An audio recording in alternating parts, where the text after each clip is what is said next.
a company in a big building where he was employee number 427. Employee number 427's job was simple. He sat at his desk in room 427 and he pushed buttons on the keyboard. Orders came to him through a monitor on his desk, telling him what buttons to push, how long to push them, and in what order.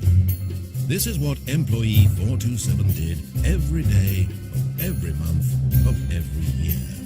And although others might have considered it soul-rending, Stanley relished every moment that the orders came in, as though he had been made exactly for this job. And Stanley was happy.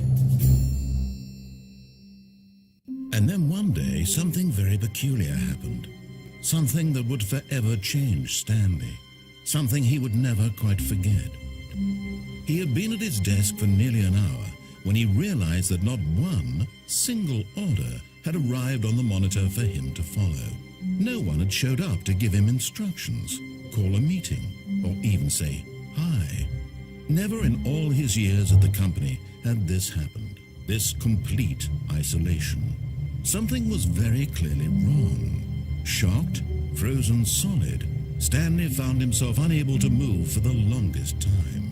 But as he came to his wits and regained his senses, he got up from his desk and stepped out of his office. All of his co-workers were gone. What could it mean? Stanley decided to go to the meeting room. Perhaps he had simply missed a memo.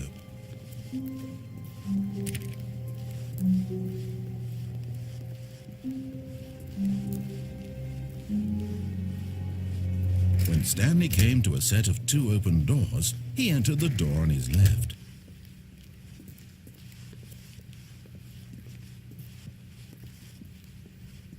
Yet there was not a single person here either. Feeling a wave of disbelief, Stanley decided to go up to his boss's office, hoping he might find an answer there. Coming to a staircase, Stanley walked upstairs to his boss's office.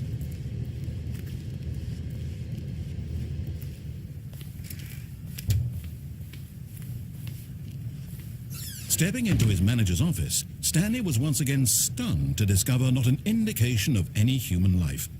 Shocked, unraveled, Stanley wondered in disbelief who orchestrated this. What dark secret was being held from him? What he could not have known was that the keypad behind the boss's desk guarded the terrible truth that his boss had been keeping from him. And so the boss had assigned it an extra secret PIN number, 2845. But of course, Stanley couldn't possibly have known this.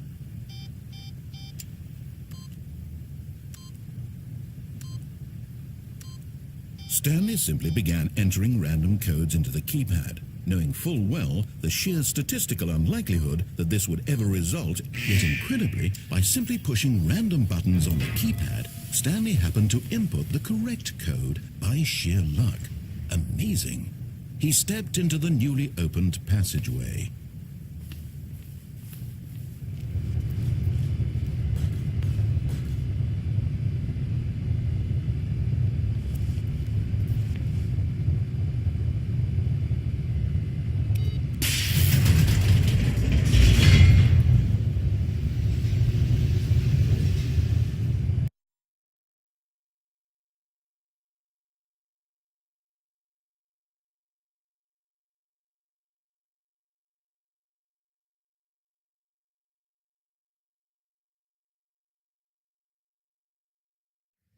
Descending deeper into the building, Stanley realized he felt a bit peculiar. It was a stirring of emotion in his chest, as though he felt more free to think for himself, to question the nature of his job. Why did he feel this now, when for years it had never occurred to him? This question would not go unanswered for long.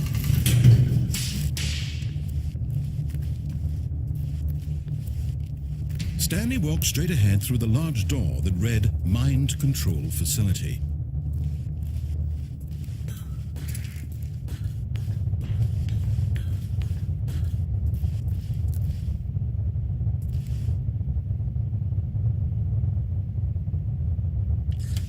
The lights rose on an enormous room packed with television screens.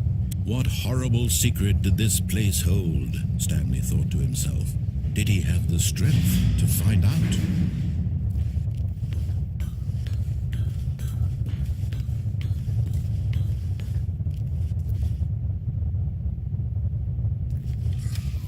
Now the monitors jumped to life, their true nature revealed. Each bore the number of an employee in the building, Stanley's co-workers. The lives of so many individuals reduced to images on a screen, and Stanley, one of them, eternally monitored in this place where freedom meant nothing.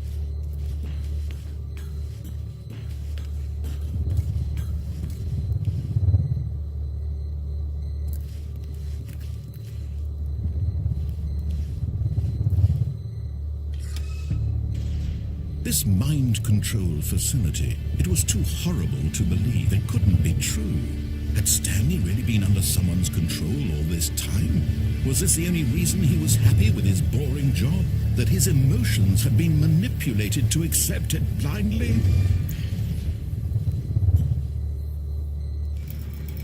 No, he refused to believe it. He couldn't accept it. His own life in someone else's control? Never! It was unthinkable, wasn't it? Was it even possible? Had he truly spent his entire life utterly blind to the world? But here was the proof, the heart of the operation. Controls labeled with emotions, happy or sad or content, walking, eating, working, all of it monitored and commanded from this very place.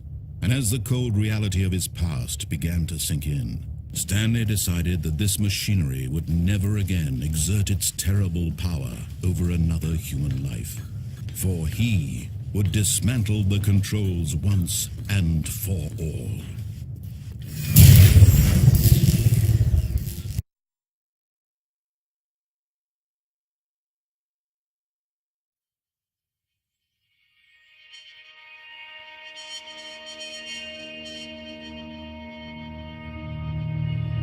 Blackness and a rising chill of uncertainty. Was it over?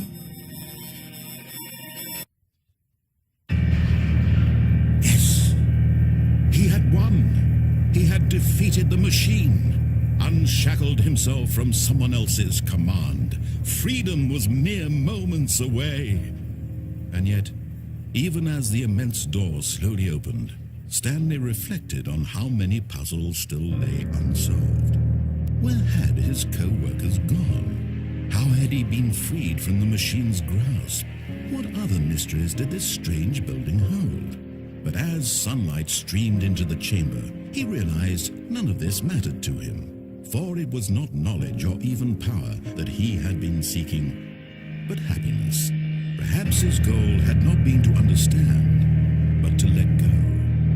No longer would anyone tell him where to go, what to do, or how to feel. Whatever life he lives, it will be his. And that was all he needed to know. It was perhaps the only thing worth knowing. Stanley stepped through the open door.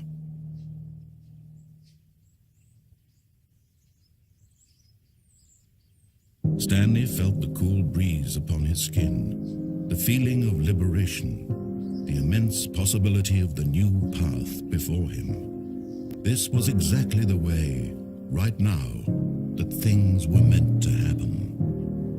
And Stanley was happy.